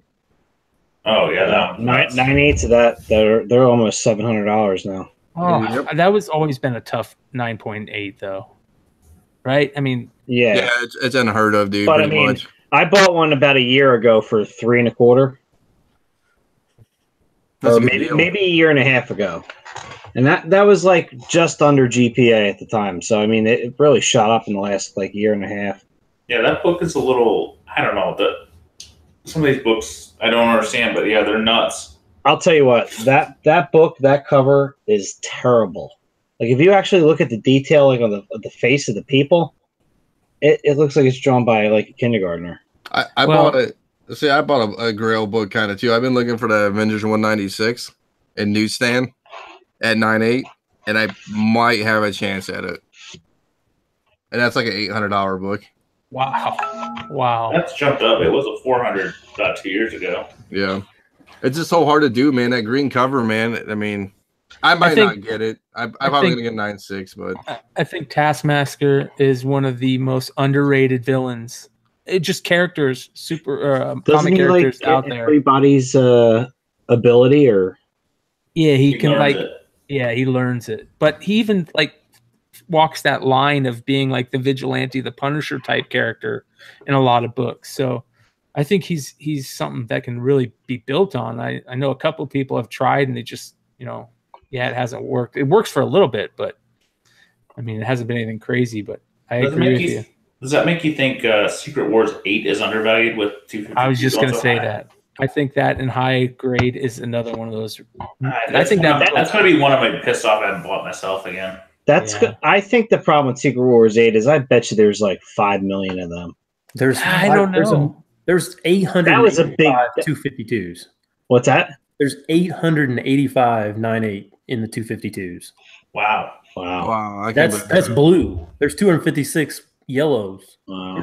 There's 799s. It tells you how many Spider-Man fans there are. What about that 1,800 9.6s? I'm still telling you, I don't. That's a great cover, but the Marvel team up with that purple is way more rare. Yes, I have a really and that's an Art nice Adams one. cover. That's a great cover. Yeah, and that purple is tough. That Marvel team up But it's not as 145. iconic. 140. Yeah, Well, that's the problem. It's a Wolverine 180 versus 181. No, it's two different things. It's not as good a cover. Yeah, I agree. But 180, 181, cover that's cameo versus first. No, I tell you what, if the cover of 181 were the cover of 180, it wouldn't be an argument. Yep. No, but I'm saying that argument is not the same as ASM 252 Marvel team up. No, nobody wants to talk the real issue. It's the cover, man. 181 kills it, so people collected that fucking cover, and it's never gonna switch. I'm not saying it's not. I'm saying in this case though, it's not even close to rarity though. I mean, and they're both great covers. Well, I don't know, that Marvel team up though. Nobody's been grading. I don't really like that Marvel team up cover. I agree, it's not that good. I like it. I like the purple. But we've grown up on the Secret Wars and the 252. Yeah. The Secret Wars doesn't even make sense. That was like 4 months later. That's just an origin story. It's not even a first appearance. I have a feeling they mass produced that because they made a whole toy line for that series. You know, they printed millions of those. Hey, actually, I have a question for our Mr. G.I. Joe. Let's hear it. Why is there not a second print of G.I. Joe 21? There is. No, it's not on the census. I've never seen one. Why does it not exist? Where is it? Well, you know what? You might be right. Here's what they got, right? They've got the first print newsstand. They got the first print with the Spidey head. And then they've got they call it a third print, which is the Spidey head in the black, where the Spidey is black, not white. You might be right. There is no second print listed in the census or anywhere. And I'm like, what the fuck? I think you're right. And I think that is actually been argued about for a long time. If you go to some of the older like CGC boards forums, there's people that talk about they've seen the second print or yada yada. It's almost like there's a couple of books like that. Sean's favorite book, that Batman, the Robin book, the second print Robin newsstand, which there's so few of them. But literally, I can't think of. If it hasn't shown up in the census by now, I don't think it's showing up. I agree. So I don't.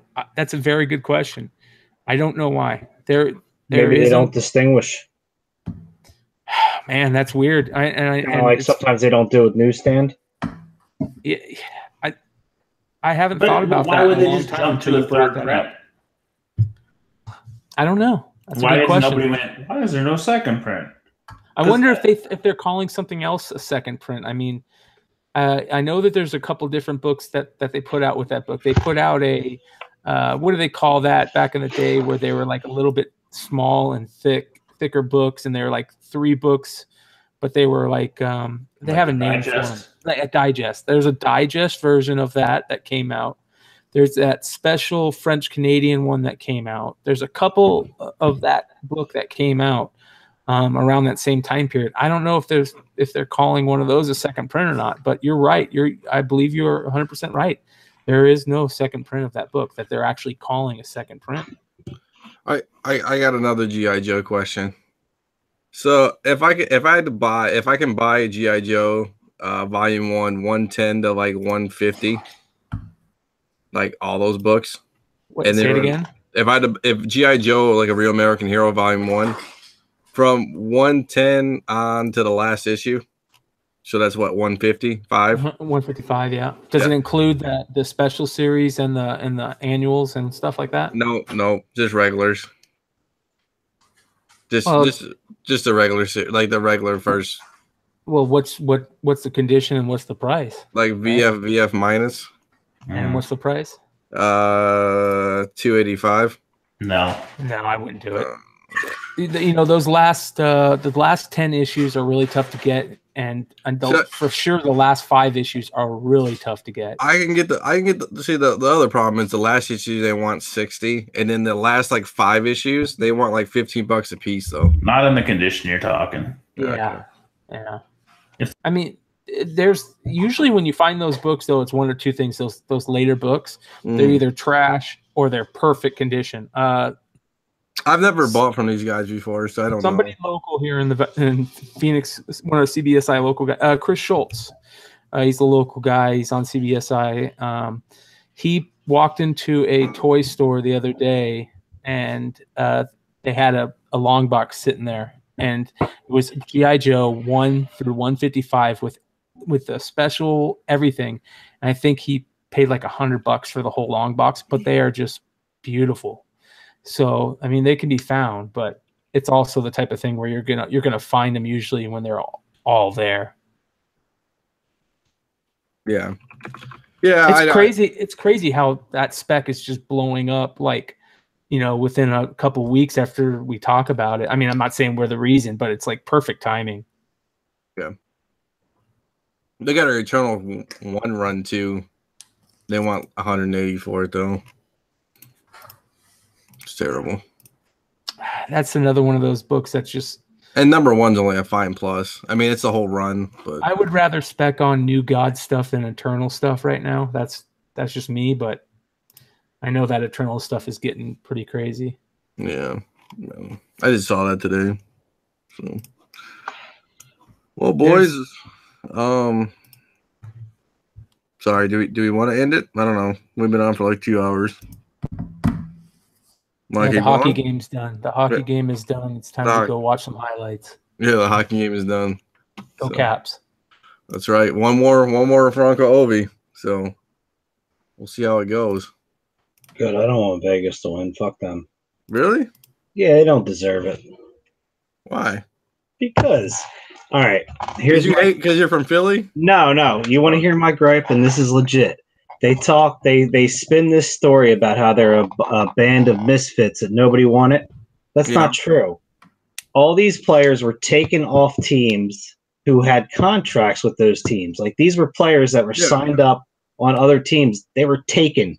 Like, that's never happened in any but they weren't NHL expansion. They weren't taking. They made deals with these teams to not take the certain players. I mean, the only 2 players off that draft that really were worth a shit when they drafted them were Neal and Fleury. Everybody else was a third, fourth line guy or a third pairing D man. And they got a ton of draft picks out of it. And I tell you what, that George McPhee, and Caps fans should love this guy too because he built the Caps. So that George McPhee guy deserves all the awards, all the accolades, because he put together a hell of a team. I mean, I'll agree with you on something, but the Flyers lost Belmar. Yeah. And guess what? They sucked at all year, penalty killing. Like, they didn't want to lose him. They had to give up. Like, they had to make him available because they couldn't give up their top six. I think you nailed it. That's why he did such a good job, because what do good hockey teams have? It's those grinders, right? It's those penalty killers, those guys who like to, fight. No, I mean, I'm not trying to take anything away from them. I think it was an unfair advantage that they had over any other expansion team ever. You're a pissed off Philly fan. I understand. I'm a Rangers fan. No, I'm an NHL fan, and I'm not very happy with what they're doing with this sport. I mean, I'll tell you, moneyballed it though. I was a Flyers season ticket holder for 8 years. This was my last year. Like, it's a goddamn circus. Like, it's fucking. They have a DJ playing in the fucking half, like, during the intermission. Like, what's wrong with that, man? Come on, you gotta get pumped up. Pumped up to club music, Dino. That's right. That's what I do. Yeah, no, it's crazy. It's just turning into basketball, basically. It's still a great game. I still love it. It is, but it's I don't know. It's not what it used to be. I agree. I think there are too much rules, too many penalties. The flow of the game is not what it used to be. There's hardly ever a lot of back and forth. It's a lot of like in this zone, in that zone, penalty. In this zone, in that zone, penalty. Like it's. Yeah, they definitely aren't letting them fight until the playoffs. That's pretty sad. That's fine. I mean, regular season. The problem is the regular season doesn't mean anything. Yeah. Half the teams make the playoffs anyway. You just have to be over 500. Yeah. don't know. I don't like the salary cap in hockey either. It's going to go up this year, so up by 5%. They're saying. Yeah, I mean, I don't know. I thought it was better without the salary cap. Are you an Eagles fan? Yeah. All right, I got some goodies to send out to you. Yeah, I mean, I'm not much of a basketball fan, but I mean, I'll root for the Sixers. They're going to be a good squad once they get LeBron. Will. Yeah, if they do. I don't know if they can get this Colangelo thing straightened out. The Colangelos are good peeps, man. Fucking 5 shadow Twitter accounts. I tell you what, Jerry Colangelo, his dad is a god out here in Phoenix. Jerry Colangelo built the city. Oh, yeah? Oh, yeah. I mean, that guy you can't put a bad thing on his name out here in Phoenix. He brought everything that is good out to this city. So it's kind of crazy to see all that dirt going on his name. But we just turned into a sports podcast. Right. All the comic nerds just tuned out. Right. And we lost this city. We lost everybody. No. Boys, anybody else got anything to talk about? I got 2 things real quick. Okay. First, rest in peace, Dwight Clark. He passed away today. Oh, wow. Yeah. And another somber thing, I guess you can say, is New Comic Book Day this Wednesday. Also is the 74th anniversary of D-Day. So 150,000 troops stormed 50 miles of beach, and 4,000 of them didn't make it. So keep those in your mind, but get good-ass books. But hey, go climb that cliff and kill the Nazis. Yeah. Like, what the fuck? Oh, I got something real quick. Man, those shirts that you put up, Brian, those shirts are kick-ass. Oh, yeah, the Grayskull. Yeah, so if you guys get a chance, go check out Brian's Simple Man's merch link. I think he put it on. You have it on the it's on his Instagram page. Yeah, so check out his merch site. He's got some killer shirts. If you're a Masters of the Universe fan, you'll like them. I think they're one of the best ideas I've seen in a long time. So I don't think you're going to get accused of making a political statement with that shirt. So good work, Brian. You learned. Oh, fuck that dude.